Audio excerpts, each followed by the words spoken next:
শুভ দুপুর বন্ধুরা, দুপুরের খাবার নিয়ে বসে গেছি। আজ হচ্ছে বুধবার। আজকে দেখো আমার বরের পাতে কালকের খিচুড়ি। ও খিচুড়ি খাবে, তারপরে ভাত খাবে একটু অল্প। আগে খিচুড়ি খাবে। আর মেয়ের জন্য চিকেন বানানো হয়ে গেছে সব সবজি দিয়ে। আর খাবে শাক, মেয়ে খাবে শাক। এটা হচ্ছে মেয়ে কটা বড়ি ভাজা রেখেছে, যেহেতু পালং শাকে বড়ি দিয়েছে। ও তরকারিটা খেতে ভালোবাসে না মোম, এই পালং শাকের তরকারিটা। তোর জন্য শাক বানিয়েছি, এটাও খাবে।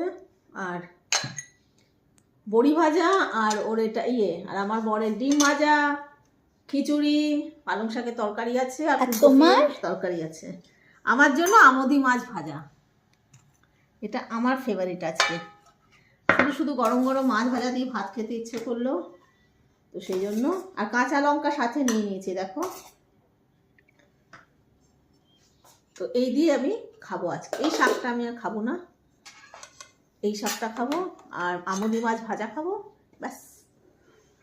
তো চলো খাওয়াটা শুরু করি আমরা।